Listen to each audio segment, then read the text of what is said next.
what did you want to talk about with the during stocks and coffee? I was good with previous plays like Friday's dip. I mean that one person in our Discord made a ton of money because she just followed exactly what I said. I got out early. She was like, "I'm just gonna follow what you say," and I was like, "Okay." So I can talk about Friday's sell off, and then Okay. I can't believe how we ended the day. That was crazy. Bro, that was insane. I was given a vaccine. I came back. I was like looking at different prescriptions, and then I looked at the phone, and I was like, "What just happened?" Like it said SPY 427. The last time I saw SPY was at 418. So I was like, "Yo, 427 is crazy." I So I wish I would have traded that too.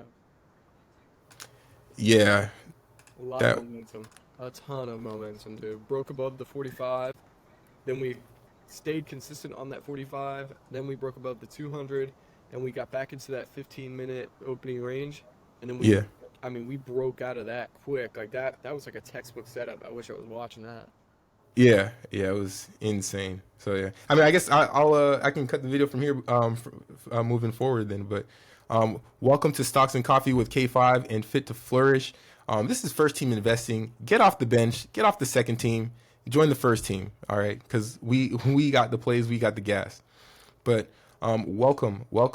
And what I wanted to start with, as you heard K5 talking about the end of Friday last week was insane. An insane end to the month of May, and yeah, well, welcome. And you, one thing I wanted to start off with is that you don't need Buddha-like discipline to be successful. So this is my quote. I always start off with the quote: "You don't need Buddha-like discipline to be successful. You need to only change your environment to make it easier to win." Now, this is a quote by Alex Hormozy, and basically, a lot of people are online saying like, "Yo, you got to wake up at 5 a.m., 6 a.m., blah blah blah." Like, you don't. You don't need to do that. What you need to do is you need to change your environment. You need to make it easier to win.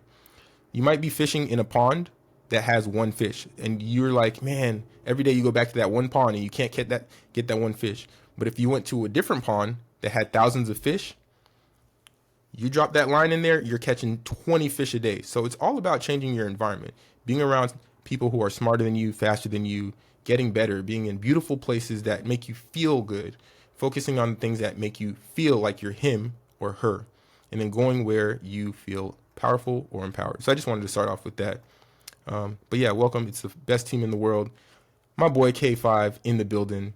Anything to start off, K5? You keep cutting out. Man, yeah, I think you're cutting out too. It'll record my side, but I don't know if it's okay. Now you're back in. Yeah, it keeps doing the same thing for you. It'll cut out. So I don't know. Checking. Let's try to get in here.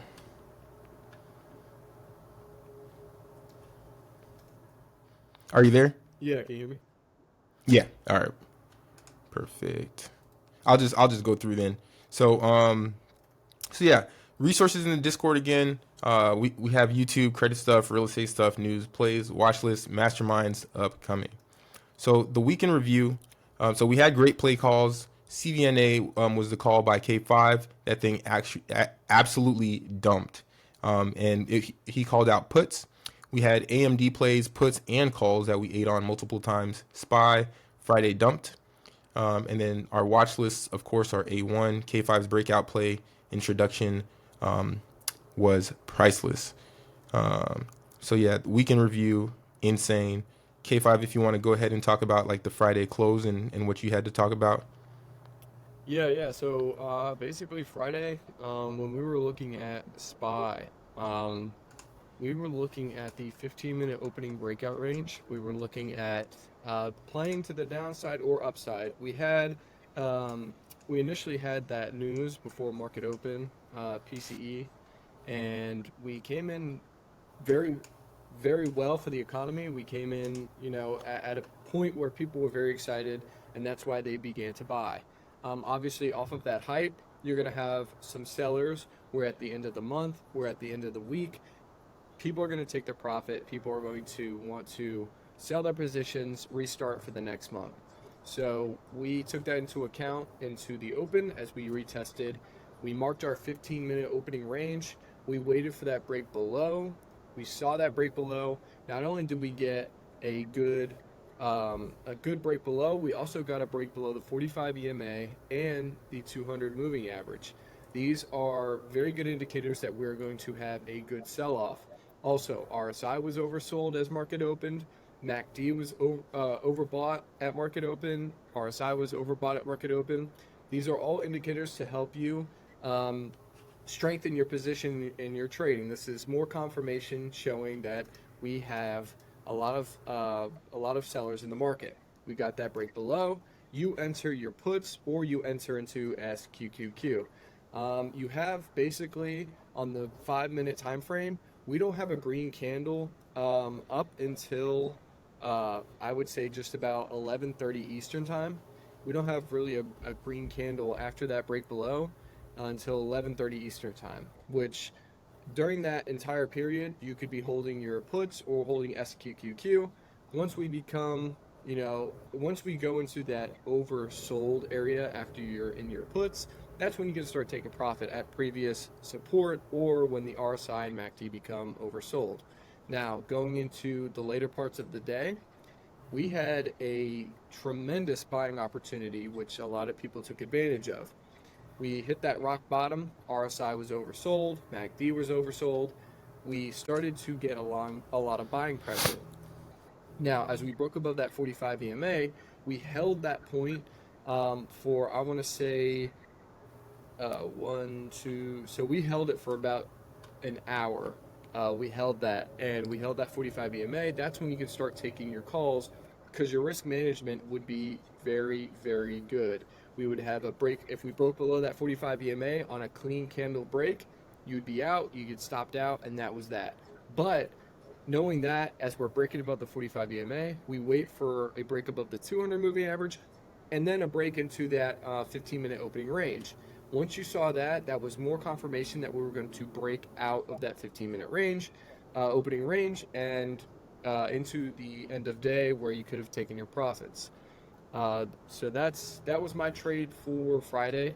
Those two, the opening range breakout below, and then the holding above that 45 EMA, breaking out into the 15-minute opening range, and then breaking out of that 15-minute opening range, going up. I want to say we went up close to another 0.5% on SPY. Yeah. Yeah. So absolutely insane. Great recap on that Friday. Friday was insane. Yeah. Insane. So the next thing that we wanted to talk about was earnings. So let me share my screen here, and I think the resolution is actually going to be higher on the. It says recording because I have like the paid version of this. The resolution should be really good. I think it's like really recording on both sides, even though it doesn't look like that when you're looking at mine. But let me go back to sharing this screen here. So earnings. So CRM dumped 22%. So CRM actually missed revenue estimates by $17 million. So they had weak bookings in Q1, and it further tested investors' patience as the Gen AI, so generative AI innovation cycle, has yet to inflect top-line results, and now increasingly becomes a point of competitive concern, especially with NVIDIA out there and stuff like that. You have AMD, NVIDIA. But yeah, CRM not looking good. They had a weak forecast, and at least 10 brokerages lowered their price targets on the stock following the results. Yikes.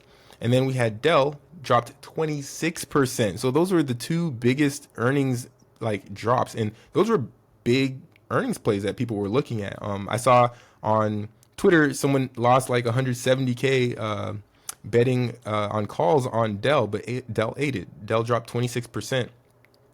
Even though they beat earnings, why did they drop? So Dell's AI servers, the first quarter financials said, are failing to churn out enough profits to convince investors to hold the stock. Sales of AI servers, again, everyone's like looking at AI to turn out this money, but it's going to take a little while. But AI servers rose 42% to 5.5 billion. Operating profits of that revenue figure arrived flat. So it was an indication that instead of pulling ahead, Dell is seeking to stay in the game by just selling at near zero margin. So that's kind of scary. as an investor. You don't want to stay at a zero margin. You want to see profits now. But looking at Dell, just kind of watch this stock because it could bounce off of the 50 MA, and it looks like it closed right at the 0.618 fib, so that golden pocket. So we'll look to go long for a gap fill here. It looks like it's way oversold, so just keep an eye on Dell. And then in terms of AI, C3 AI jumped 17 plus percent. So it had 76% annual growth in fiscal Q4 when it also closed 28 agreements through its partner. And then Ulta Beauty jumped. So it jumped on strong demand for beauty products. But then the crazy thing is it's in a downtrend and then it sold off after the jump. So it was in the downtrend. It looked like it created a support and then it jumped from earnings and then sold right back to support. It jumped pretty strongly too. I think it was like something like a 3 to 5% jump. It was pretty big. And then this week, or this past week, in terms of economic data, we had Fed Speaker Kashkari caused a dip on May 29th, which was Wednesday, with his hawkish comments. And we saw that they were looking, the Fed was looking at economic indicators, and it's showing economic indicators are still showing that, hey, we're still in this inflationary state where we want to be in a deflationary state. We also had U.S. jobless claims come in higher on Thursday, May 30th, and then Friday, May 31st. Core PCE came in as expected by raising to just 0.2%. But again, we want to see things showing that we're in a deflationary state, and it wasn't enough to show that. So the market sold off, but then as we saw, shorts got squeezed and markets rallied. And then related news and buzz. So we had AMD partnering with Samsung on new chips to expand the market. Amazon was in talks with Italy to invest billions of euros in cloud plans. So this is still just rumors. I haven't seen anything yet. Amazon is a stock to watch right now. So Amazon and Tesla are my two big stocks to watch because Amazon hit a major trend line, the upward trend line from months and months and months ago. So it's third hit there. It came down to 175 on Friday and bounced to the upside. So Amazon is a stock to watch. In terms of chip stocks make up the heaviest weighting in the S&P 500 for the first time. So they're overtaking software sector in recent days. And then AI integration in the new iPhone 16s is expected to cause massive upticks in Apple iPhone sales. So after that release of news, Apple started going crazy pre-market on Thursday. It went up to like 193, but then it sold back down to 190 as everything was selling off pretty much this week. But yeah, Apple iPhones, the 16s, get released the second week of September. So they're expected to be some of the first iPhones and first phones really with AI integration. So that's pretty exciting. We should see a major uptick in iPhone sales. And then a look ahead. So like we said, we're watching SPY and we're watching the QQQs to see what's going to happen. We formed an outside bar on Friday after that major rally. We sold down to, at least on SPY, we sold down to the 0.618 fib and then bounced up out of the golden pocket. And now we're going back to test highs. So is it a bull trap or are we going to make higher highs? So that's something to be looking forward to. And then last but not least, it is summertime. The good news is stocks tend to perform well in election years.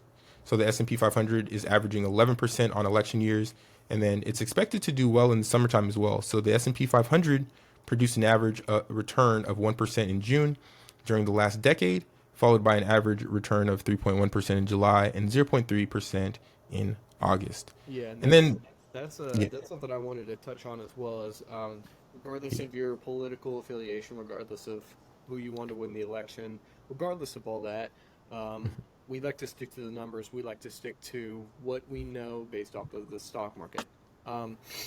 Obviously, going into the election year, regardless, like I said, regardless of who you side with politically, usually these presidents and the people in office want to make sure that going into the election they look very good. So you're probably gonna see gas prices drop. You're probably gonna see a big uptick in our economic data. You're going to see a lot of good things starting to happen, which means the stock market is more than likely going to go up. And like he just said, an average of 11% return on election years is extremely good. I mean, that, averaging 11% regardless of who you are is awesome. So watch out for this summertime. Like you said, summertime is usually a good time to be investing, a good time to be trading, and that's when the market seems to go up. So watch out for, obviously, this election year. It's a big time for elections. It's a big election. I could definitely see the stock market getting very hot in the next couple of months. Definitely, for sure, for sure. And then what we saw too is that bonds, so the 2 year and 10 year Treasury bonds, they were in an uptrend for a while as the market was kind of consolidating and then moving to the downside, and then finally they made a retest to the upside. Let me see if I could share this here. Bonds. They made a retest to the upside and rejected. So now they're moving back down to the downside.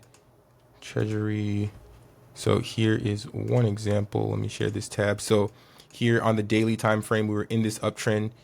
We broke the trend, and then now we moved back to the upside, created a double top on. This is the 10-year Treasury, by the way.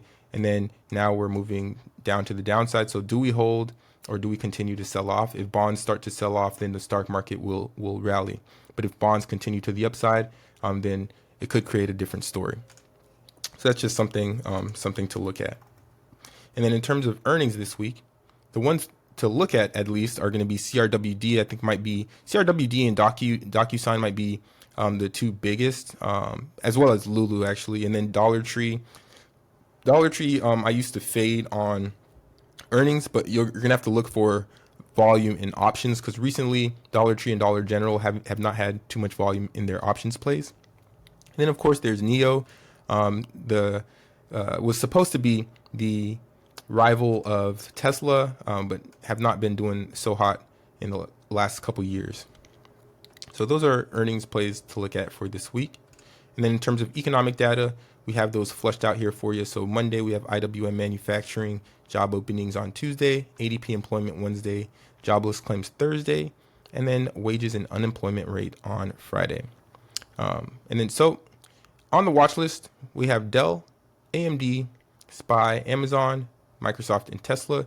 The two big ones for me are going to be AMD and AMD, Amazon, and Tesla. So Amazon, like I said, just hit this major trend line, major support line at 175, and it's moving back to the upside. So we want to see, hey, do we hit 190 this month? And then on Tesla is in this breakout box that we've been talking about. So let me share this here. So Tesla's in this little breakout box, and now price action is tightening up. We have buyers that keep stepping in here, depicted by this bottom side wick. We're above VWAP, holding the 20 MA, and it looks like it wants to rip. We've already had this fake out here, but it looks like it wants to rip now. So what do we get from Tesla? I'm watching Tesla pretty closely here, as price is tightening up. Yeah, and I would definitely be looking at Tesla. Right now, I remembered they are offering extremely good rates for their brand new Teslas. He's trying to do everything that he can right now in order to bring back a lot of the people who are buying the Teslas, giving them better rates, giving them good pricing. Right now, it's cheaper to buy a brand new Tesla than it is some of the used cars on the market. So with that being said, he's trying to do everything in his power to be able to have the average American be able to afford a Tesla. You're saving on gas, you're saving on your APR, you're saving on the pricing of a brand new car. Most brand new cars are $50,000, $60,000, $70,000. You're looking at a Tesla and you're getting one for 30, 40, and then you're getting a brand new car for that, and your APR is extremely good. You're looking at a better opportunity for people to buy these brand new cars. Right. Well said. Very well said. So that is all that we had for you today on the First Team Investing Podcast for our Stocks and Coffee today, Sunday, June 2nd. Thank you guys for tuning in, and y'all have a great day.